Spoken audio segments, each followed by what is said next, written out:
दोस्तों, स्वागत है आप सभी का हमारे यूट्यूब चैनल में। दोस्तों, जैसा कि आप सभी को पता है, हमारे चैनल पर रोज एक वीडियो साइंस की आती है, जिसमें मैं आपको साइंस के 25 क्वेश्चंस करवाता हूं, जो कि या तो एनएससीआर की पैटर्न पर बेस्ड होते हैं या फिर ग्रुप डी के प्रीवियस एग्जाम में आए होते हैं। तो दोस्तों, मैंने आपसे कहा था कि मैं आपको जो है आरआरसी ग्रुप डी के न्यूमेरिकल्स करवाऊंगा, क्योंकि आप सभी कमेंट कर रहे थे कि न्यूमेरिकल भी करवा दीजिए। पिछले वीडियो में मैंने आपको मोशन चैप्टर के जो है न्यूमेरिकल खत्म करवा दिए। अगर आपने वीडियो अभी तक नहीं देखा है तो जाके देख सकते हैं। मैंने इस वीडियो में आपको बताया था कि मैं नेक्स्ट वीडियो में जो है मोरम संकल्पना यानी कि मोरम कॉन्सेप्ट के जो है आपको न्यूमेरिकल्स करवाऊंगा। आज के इस वीडियो में हम आपको जो है ये मोरम कॉन्सेप्ट करवाने वाले हैं, ठीक है। पर ये थोड़ा बड़ा टॉपिक है और थोड़ा सा जो है ट्रिकी टॉपिक भी है। क्यों? क्योंकि इसमें जो क्वेश्चन आते हैं आपके वो 1 या 2 आते हैं, पर वो क्वेश्चन सभी लोग नहीं कर पाते हैं और छोड़ के चले जाते हैं। इसलिए ये जो है काफी बड़ा वीडियो हो जाएगा, इसलिए मैं इसको 2 पार्ट में बनाऊंगा, पार्ट 1 पार्ट 2, ठीक है। इन 2 पार्ट को आपने अगर देख लिया तो मोरम कंसेप्ट से कोई भी क्वेश्चन अगर आपके ग्रुप डी एग्जाम में आता है तो आप उसे आसानी से कर लेंगे और उसे छोड़ के नहीं आएंगे। जी हाँ दोस्तों, अगर आप 1 या 2 न्यूमेरिकल जो भी आता है वो उसको बना लेते हैं तो 2 नंबर आपके पक्के हो जाते हैं। और ग्रुप डी में एक नंबर की 1.001 नंबर की भी बहुत ज्यादा कीमत होती है। तो दोस्तों, शुरू करते हैं आज का टॉपिक। फर्स्ट जो है पॉइंट है आपका परमाणु द्रव्यमान, ठीक है दोस्तों। परमाणु द्रव्यमान कह रहा है परमाणु द्रव्यमान क्या है। परमाणु द्रव्यमान वह संख्या है जो यह बताती है, परमाणु द्रव्यमान वह संख्या जो यह बताती है कि उस तत्व के एक परमाणु का द्रव्यमान, उस तत्व के एक परमाणु का द्रव्यमान, ठीक है। कार्बन 12 के एक परमाणु, कार्बन 12 यानी कि C12, कार्बन 12 के एक परमाणु के द्रव्यमान के 1/12वें भाग से कितना गुना भारी है। 1/12वें भाग से कितना गुना भारी है, ये होती है परमाणु द्रव्यमान, ठीक है। पूछेगा एटॉमिक मास की डेफिनेशन क्या होती है, तो एटॉमिक मास वह नंबर है, परमाणु द्रव्यमान वह संख्या है जो कि उस तत्व के एक परमाणु का द्रव्यमान, कोई तत्व आपको दिया गया होगा, तत्व आप जानते हैं एलिमेंट, जैसे कि सोडियम, मैग्नीशियम, एल्यूमिनियम, सिलिकॉन, ये सभी तत्व हैं आपके। इन तत्व के एक परमाणु यानी कि एक एटम का जो मास होगा, ठीक है, एक एटम का द्रव्यमान, ठीक है, कार्बन 12 के एक परमाणु का द्रव्यमान के 1/12वें भाग से कितना गुना भारी है, ये आपका परमाणु द्रव्यमान होता है। एटॉमिक मास इसको कहते हैं अंग्रेजी में, ये इसका फार्मूला है, सभी नोट कर लीजिए। एटॉमिक मास बराबर क्या होता है, तत्व के एक परमाणु का द्रव्यमान अपॉन में 1/12 यानी कि 1/12 दो कार्बन परमाणु के, कार्बन 12 के एक परमाणु का द्रव्यमान, ठीक है। जैसे कि डेफिनेशन में आपको दिया गया है कि कार्बन 12 के एक परमाणु का द्रव्यमान के 1/12वें भाग, तो यहाँ पे 1/12 इनको कार्बन 12 के परमाणु का द्रव्यमान है और ऊपर क्या है, तत्व के एक परमाणु का द्रव्यमान, ठीक है। तो ये इसका हो गया एटॉमिक मास का फार्मूला। कोई इसमें ज्यादा समझने वाली चीज नहीं है, बस इतना ध्यान रखना है आपको कि जो आपको तत्व दिया गया है, जैसे सोडियम तत्व दिया है, तो सोडियम तत्व के एक परमाणु का द्रव्यमान अपान में 1/12 दो कार्बन 12 के एक परमाणु का द्रव्यमान, बस एटॉमिक मास आपका आ जाएगा। अब पूछता है एटॉमिक मास की यूनिट क्या होती है, तो यूनिट देखिए आप, इसकी जो होती है वो यूनिट होती है आपकी, यूनिट होती है AMU, ठीक है, AMU, ठीक है। एक AMU जो होता है, AMU को कहते हैं हम लोग एटॉमिक,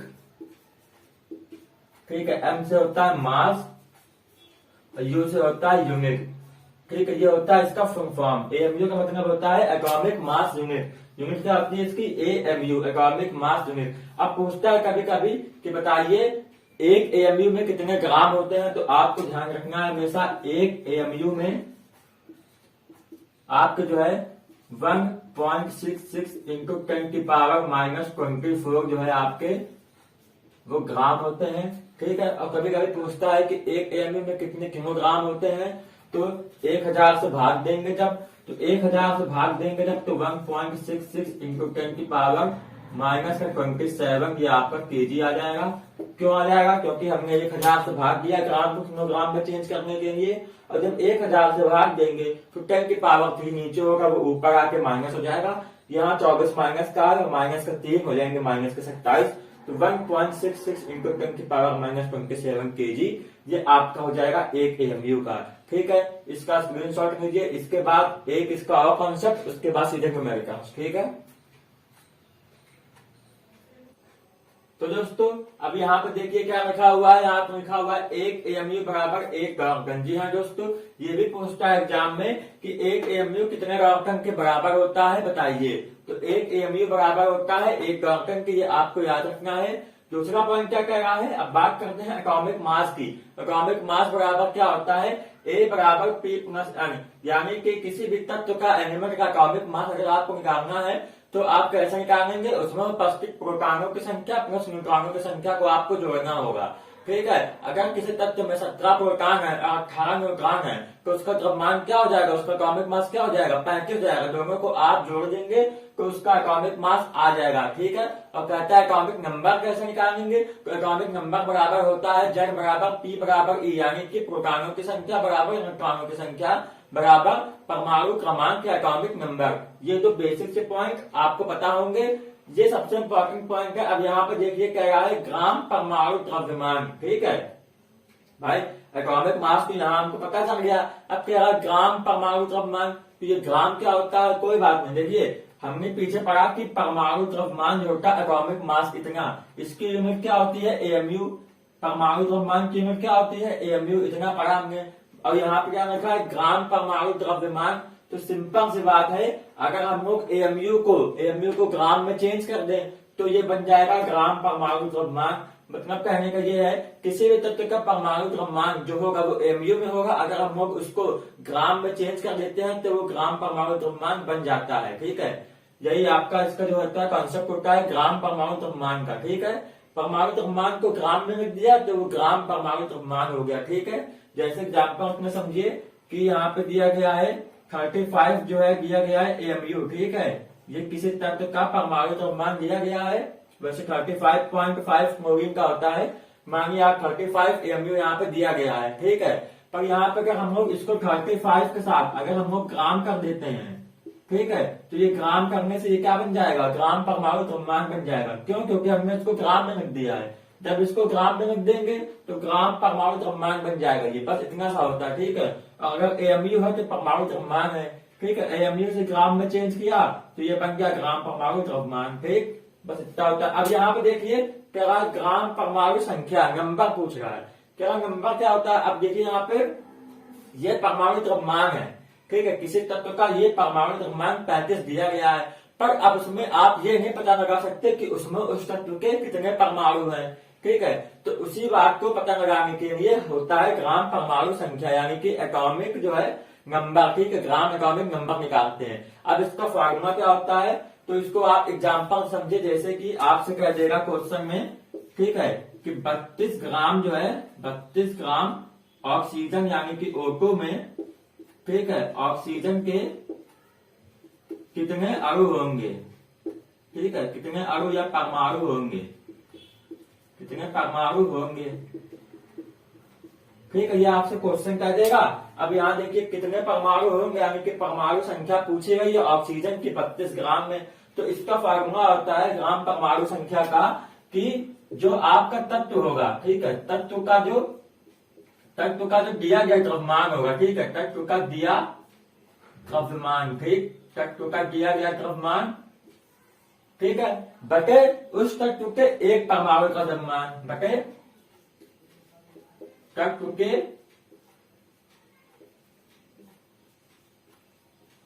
एक एटम का द्रव्यमान।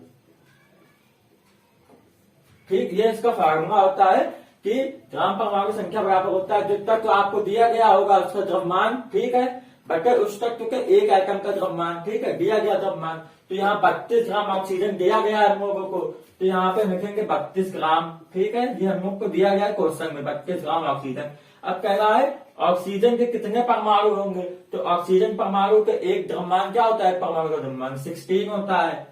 ठीक है, जब 16 से इसको भाग देंगे 2 आ जाएगा, तो ये आपका आंसर हो जाएगा, यानी कि इसमें ऑक्सीजन के 2 परमाणु होंगे। ठीक है, जब यहाँ पे आपको दिखेगा होगा O2 लिखा है मैंने, पर क्योंकि यहाँ पे जगह की इसमें O2 लिखा है, यहाँ पे लिखते हैं हम 32 ग्राम ऑक्सीजन में ऑक्सीजन कितने परमाणु होंगे, तो आप कहते हैं 32/16 यानी कि 2 होंगे। और यहाँ पे कहते हैं 48 ग्राम ऑक्सीजन में, ठीक है, तब यहाँ 16 और यहाँ 48 तब 3। तो ऐसे आप परमाणु की संख्या निकाल सकते हैं। तो ये हो गया ग्राम परमाणु द्रव्यमान। मतलब अगर आप जो है परमाणु द्रव्यमान को ग्राम में व्यक्त कर दें तो वो ग्राम परमाणु द्रव्यमान बन जाएगा। और परमाणु संख्या अगर आप जो है उस तत्व के दिए गए द्रव्यमान में, ठीक, उस तत्व के एक परमाणु के द्रव्यमान से भाग देंगे तो आपको उस तत्व के कितने परमाणु है उसकी संख्या ज्ञात हो जाएगी। ये होता है परमाणु का कॉन्सेप्ट। अब देखते हैं अणुओं का कॉन्सेप्ट क्या होता है, इसको आप स्क्रीनशॉट में लीजिए। दोस्तों अभी आपने पढ़ा ग्राम परमाणु द्रव्यमान, ग्राम परमाणु संख्या, ठीक है। अब यहाँ परमाणु की बात थी वहां पे, यहाँ पे बात है अणु की, ठीक है। तो मैं बता देना चाहता हूं आपको कि किसी भी यौगिक का सबसे सूक्ष्मतम कण जो होता है वो आपका अणु यानी कि मॉलिक्यूल्स होता है, और किसी भी तत्व का सबसे सूक्ष्मतम कण जो होता है वो आपका परमाणु होता है, यानी कि एलिमेंट का सबसे सूक्ष्मतम कण जो होगा वो परमाणु एटम होगा, और यौगिक यानी कंपाउंड का जो सबसे सूक्ष्मतम कण होगा वो आपका अणु यानी कि मॉलिक्यूल होगा। वहां परमाणु की बात थी, यहाँ अणु की बात थी। कह रहा है ग्राम आणविक द्रव्यमान, ग्राम मॉलिक्यूलर मास, वही कॉन्सेप्ट है। अगर हम लोग आपसे पूछा जाए कि CO2 का अणु भार बताइए तो सबसे पहले आप क्या करेंगे कि यहाँ लिखेंगे CO2, ठीक है। क्या CO2 का अणु भार यानी कि द्रव्यमान बताइए। CO2 का होता है, C का होता है 12, और ये 2 ऑक्सीजन है, एक ऑक्सीजन का 16, तो ये 12 प्लस 32 कितना हो गया आपका, ये हो गया आपका 44, ठीक है। ये आपका हो गया 44, हो गया किसका, CO2 का जो है अणु भार। अगर हम लोग इसको AMU में लिखते हैं तो ये हो जाएगा इसका आणविक द्रव्यमान, ठीक है। और अगर इसी 44 को हम लोग 44 ग्राम कर देते हैं, ऐसे GM लगा देते हैं ग्राम, तो ये हो जाएगा इसका ग्राम आणविक द्रव्यमान। सिंपल, बस इतना ही है। वहां पर जैसे था कि परमाणु द्रव्यमान, तो हम लोग परमाणु के द्रव्यमान को AMU में लिखते थे तो परमाणु द्रव्यमान, और ग्राम में लिख दिया तो ग्राम परमाणु द्रव्यमान। यहाँ पे हम लोग यौगिक है, यौगिक के जो द्रव्यमान होगा उसको हम लोग अगर AMU में लिखते हैं तो आणविक द्रव्यमान, और ग्राम में लिख दिया तो ग्राम आणविक द्रव्यमान हो जाता है, ठीक है।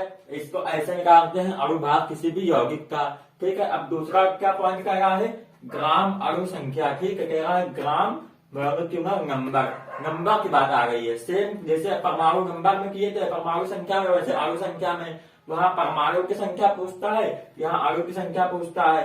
तो ग्राम अणु संख्या का जो सूत्र होता है आपका वो यही होता है कि दिया गया द्रव्यमान बटे यौगिक का अणु भार, ठीक है। इसका जो फॉर्मूला होता है आपका वो होता है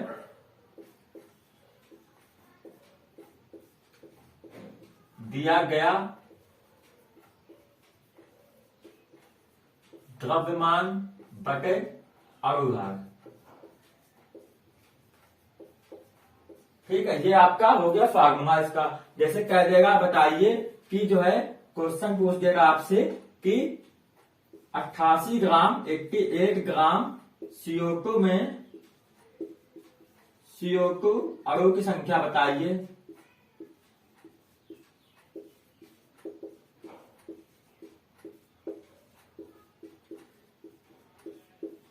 ठीक है, ऐसे क्वेश्चन पूछ देगा कि 88 ग्राम CO2 में कार्बन डाइऑक्साइड अणु की संख्या बताइए, उसमें कितने अणु हैं। तो सिंपल मैंने आपको बता दिया गया द्रव्यमान 88 ग्राम दिया गया है, तो यहाँ पे कर देंगे 88, ठीक है, 88 ग्राम। अब CO2 के जो एक अणु का द्रव्यमान क्या होता है, 44 होता है, 44 से हम करेंगे डिवाइड, आ जाएगा 2, ठीक है। तो आप कहेंगे कि 88 ग्राम CO2 में CO2 के जो है 2 अणु हैं, ठीक है, तभी उसका जो है द्रव्यमान 88 होगा।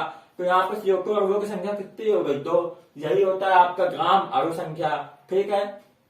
फार्मूला वो दिया गया है, ग्राम परमाणु में क्या था, दिया गया द्रव्यमान बटे परमाणु भाग एक तत्व का, और यहाँ पे है दिया गया द्रव्यमान बटे यौगिक का जो है अणु भाग। वहां पे जो है ये यौगिक है वो तत्व है, ठीक है, याद रखिएगा। अब कह रहा है थर्ड पॉइंट पे कि ग्राम आणविक आयतन क्या होता है, ठीक है। आप जो है इसको ग्राम को मत समझिए कि ग्राम लिखा हुआ है, ग्राम का मतलब सिर्फ यहाँ पे है कि जो भी आयतन आएगा वो ग्राम में होगा, बस इतना है, ठीक है। बात समझिए आप आणविक आयतन की, ठीक है, मॉलिक्यूल की वॉल्यूम की। अब जैसे कि आप सभी को पता होगा कि आयतन बराबर क्या होता है, ठीक है, आयतन बराबर तो आप नहीं समझ पाएंगे। आप घनत्व बराबर क्या होता है, घनत्व यानी कि घनत्व बराबर होता है द्रव्यमान बटे आयतन,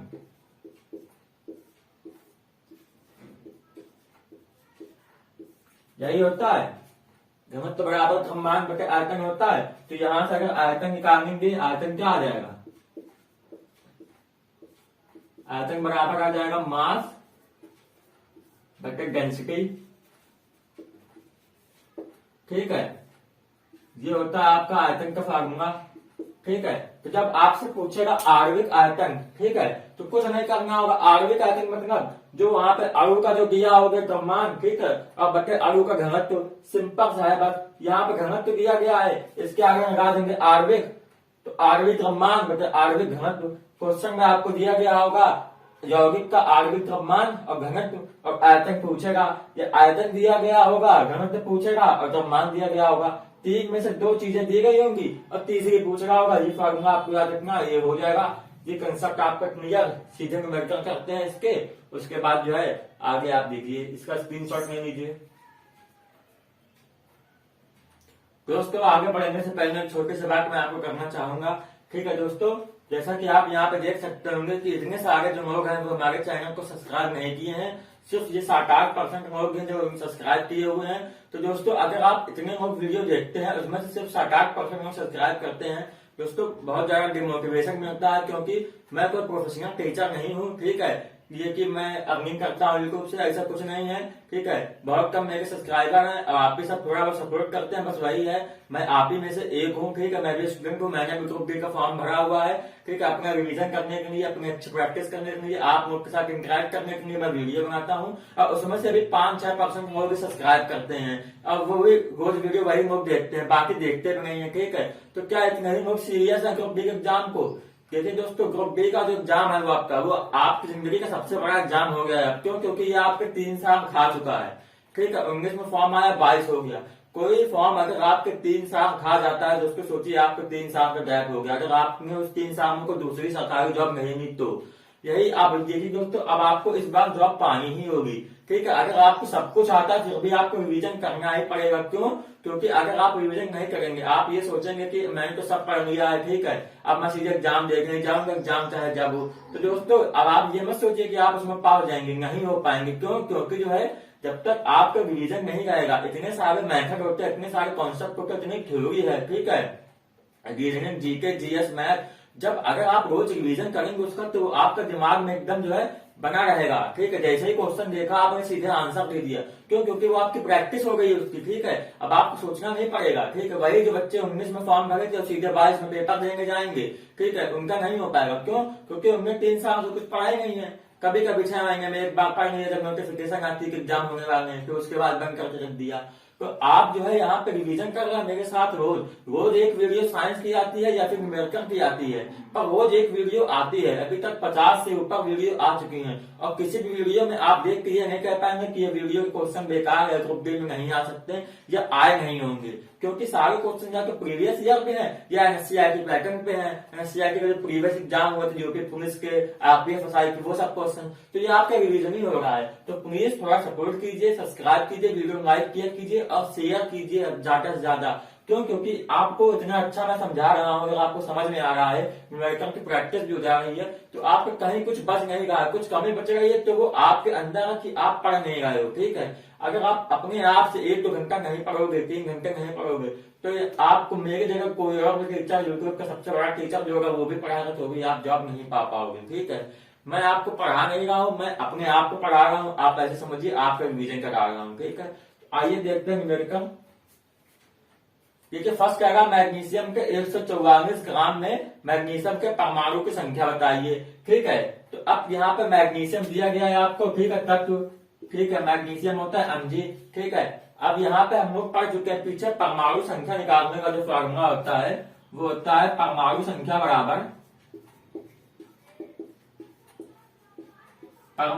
बराबर दिया गया द्रव्यमान होता है आपका,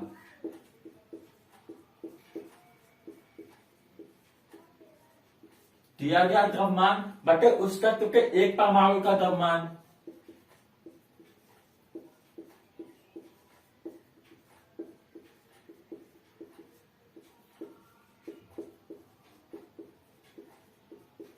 ठीक है, अब समझिएगा, जितनी देर में मैंने यहाँ पे फॉर्मूला लिखा है उतनी देर में आधे से ज्यादा बच्चों का आंसर आ गया होगा, ठीक है। ये सच्चाई है, ठीक है। जिनको ये चीज पता होगी कि परमाणु संख्या कैसे निकालते हैं, दिया गया द्रव्यमान बटे तत्व के एक परमाणु का द्रव्यमान, उनका आंसर आ चुका होगा, ठीक है। और जिनको ये फॉर्मूला नहीं पता होगा उन्हीं का आंसर नहीं आया होगा, ठीक है। तो इसमें बहुत ज्यादा कोई दिमाग नहीं लगता, बस आपको फॉर्मूला पता होना चाहिए, आंसर आ जाता है, ठीक है। तो क्या होगा, सिंपल देखिए, दिया गया द्रव्यमान Mg का क्या है 144 है, ये आपको गिवन है क्वेश्चन में, ठीक है। 144 ग्राम है ये, ठीक है, ये दिया गया है आपका, तो यहाँ पे लिख देंगे 144, ठीक है। अब कह रहा तत्व के एक परमाणु का द्रव्यमान, तो mg का जो द्रव्यमान होता है आपका, ठीक है, द्रव्यमान जो होता है आपका mg का वो 24 होता है, 24। इसको आप लोग देखते होंगे पीरियोडिक टेबल में आवर्त सारणी में लिखा होता है ऐसे 12 mg 24, ठीक है, 12 mg 24 ऐसा लिखा होता है। तो 12 इसका परमाणु क्रमांक होता है, mg इसका परमाणु संकेत होता है, जिसको कहते हैं कि सिंबल होता है, mg रिप्रेजेंट करते हैं इससे mg से मैग्नीशियम को, और 24 जो होता है इसका जो होता है द्रव्यमान होता है। तो एक परमाणु का द्रव्यमान जो है mg का वो 24 है, ठीक है, 144 दिया गया है सब मिला के, तो ये हो जाएगा आपका 6, ठीक है, n बराबर आ जाएगा आपके 6, ठीक है, n बराबर 6, यही आपका आंसर हो जाएगा, ठीक है। ये फार्मूला बस आपको याद रखना, ये आपका आंसर हो जाएगा, ठीक है। देखिए ऑप्शन कौन सा टिक कर लीजिए, इतना ही समय लगता है बस, ठीक है। तो ज्यादा लगा दिया हमने क्वेश्चन में, आप देखेंगे 144 दिया गया है, mg को पूछा गया है 144 6, सीधे पॉइंट करके आंसर, बस इतना समय नहीं लगता कि आप सब सोचे लिखे वहां पे, ये बहुत तेजी से आंसर आते हैं इसके, ठीक है। ये आपकी अच्छी प्रैक्टिस हो गई है। देखते हैं नेक्स्ट क्वेश्चन। नेक्स्ट क्वेश्चन देखिए क्या रहा, एल्युमिनियम का परमाणु द्रव्यमान 27 है, एल्युमिनियम के 54 ग्राम में मौजूद अणुओं की संख्या क्या होगी, 2 3 1 4 ऑप्शन दिए गए हैं, ठीक है। यहाँ पे क्वेश्चन थोड़ा सा गलत है दोस्तों, ठीक है, वो क्यों बताता हूँ आपको, तो क्योंकि आप देख रहे होंगे एल्युमिनियम के परमाणु का जो है दिया गया द्रव्यमान 54 और 1 का 27 में अणुओं की संख्या पूछ रहा है, अणु नहीं होगा परमाणु होगा, क्यों, क्योंकि एल्युमिनियम के परमाणु का द्रव्यमान आपको दिया गया है, अब एक परमाणु का द्रव्यमान 27 दिया गया, तो परमाणु की संख्या ही पूछेगा, क्वेश्चन में मिस्टेक है, ठीक है, उसको आप इग्नोर कीजिए, आप क्वेश्चन पे ध्यान दीजिए, क्योंकि अगर आपका क्वेश्चन गलत भी होगा वहां पे तो आपका वो इग्नोर कर दिया जाएगा, उसके हिसाब से आपको जो है क्वेश्चन कम कर दिए जाएंगे। जैसे 100 में क्वेश्चन गलत भी जाता है तो 99 से मार्किंग होती है, तो वो आपका फायदा ही होगा।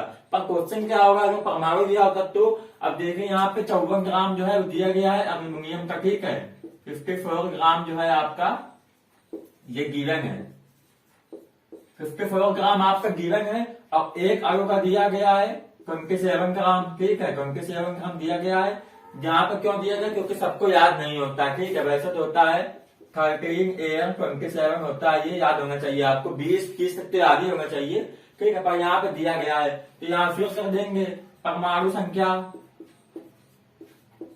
संख्या पूछेगा ही है, ठीक है, दिया गया द्रव्यमान आपका 54 हो गया, ठीक है, अब एक अणु का द्रव्यमान 27 हो गया, 54/27 2, ठीक है, n बराबर 2 आ गया, ये आपका यही ऑप्शन हो जाएगा आपका, देख लीजिए कौन सा है, बस इतना ही करना होता है, 54 27 2 इसका आंसर, ठीक है। आपको समझ कर रहे होंगे ये बहुआ क्वेश्चन आते हैं फर्जी, ठीक है, तो आपको फर्जी ना लेना, क्योंकि आपको ये फॉर्मूला पता है, ठीक है, जिसको नहीं पता उससे जाके पूछिए तो छोड़ आएगा।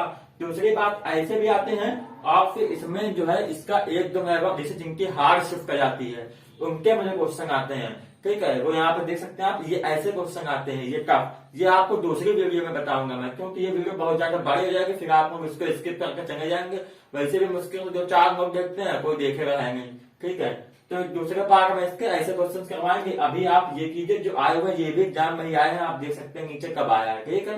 देखते हैं नेक्स्ट क्वेश्चन। आप नेक्स्ट क्वेश्चन देखिए क्या कहा, हीलियम के 52 kg में अणु उपस्थित होते हैं, option A 12, B 13, C 11, D 14, ठीक है। यहाँ पे भी क्वेश्चन देखिए दोस्तों आया group D, Arabic group D 27/9/2018 shift 3, ये भी क्वेश्चन आपको गलत दिया गया है, ठीक है, मैं बताता हूँ क्यों, क्योंकि आप देखिए कहा गया हीलियम के 52 ग्राम 52 kg में, दोस्तों 52 kg नहीं होगा, यहाँ पे 52 ग्राम होगा, ठीक है, 52 kg नहीं होगा, 52 ग्राम होगा, क्यों बताता हूँ आपको, पहले हम लोग केजी के हिसाब से करेंगे, ठीक है, फिर ग्राम के हिसाब से करेंगे, आप बताइएगा, ठीक है, कि मैं क्या गलत हूँ। 52 kg, ठीक है दोस्तों, हीलियम का जो है 52 kg यहाँ पे गिवन है, ठीक है, इसको लेता हूं मैं गिवन, ठीक है, ये गिवन है आपका 52 kg, तो 52 kg का मतलब क्या हो गया दोस्तों, 52,000 ग्राम हो गया, 52 kg का मतलब 52,000 ग्राम हो गया आपके, ठीक है। और हीलियम जो होता है उसके एक जो अणु परमाणु होता है उसका द्रव्यमान होता है 4, ठीक है, आवर्त सारणी में आप जाएंगे तो आपको ऐसे लिखा मिलेगा 2He4, ठीक है, ये सबको पता होगा, ठीक है, ये 4 होता है उसका द्रव्यमान, 2 होता है परमाणु क्रमांक, तो एक हीलियम का 4 होता है, जब आप इसको 4 से भाग देंगे तो ये 13,000 आ जाएगा, ठीक है, 13,000 ग्राम आ जाएगा, ठीक है। पर क्वेश्चन में देखिए क्या कहा गया है कि क्वेश्चन में कहा गया केजी, और ऑप्शन में 13,000 तो है नहीं, सिर्फ 13 है, तो इसको हम लोग केजी की जगह अगर हम लोग 52 ग्राम करते हैं, अगर कि 52 ग्राम है, ठीक है, तो 52 बटे जो है 4, तो आपका 13 ये आंसर हो जाएगा, ऑप्शन इसका बी हो जाएगा। ठीक है, अगर आपने ऑप्शन बी वहां पे भी लगाया होगा, इसमें भी और यहाँ पे भी, इसमें भी, तो भी आपका आंसर सही है। ठीक है, क्योंकि ये क्वेश्चन में केजी नहीं होगा, केजी हो जाएगा तो 13,000 ऑप्शन होगा, क्योंकि हीलियम का जो एक अणु, एक परमाणु का द्रव्यमान होता है वो 4 ग्राम होता है, केजी नहीं होता है आपके। ठीक है, तो यहाँ से केजी से 13,000 आ जाएगा ये, और अगर ग्राम से करते हैं तो 13 आएगा, तो ऑप्शन बी इसका सही हो जाएगा। ठीक, देखते हैं नेक्स्ट क्वेश्चन। नेक्स्ट क्वेश्चन देखिए दोस्तों, क्या CO2 के 88 ग्राम में मौजूद अणुओं की संख्या क्या है? ऑप्शन 2, 4, 3, 1। ठीक है दोस्तों, CO2 के 88 ग्राम में मौजूद अणुओं की संख्या क्या है? ठीक है, CO2 दिया गया है, यहाँ पे CO2 कितना दिया गया है? 88 ग्राम। ठीक है, क्या पूछ रहा है? अणु की संख्या, अणु की संख्या पूछ रहा है आपके। ठीक है, 88 ग्राम दिया गया है। याद करिए, जो परमाणु की संख्या का फॉर्मूला होता है सेम अणु की संख्या का होता है। दिया गया द्रव्यमान 88।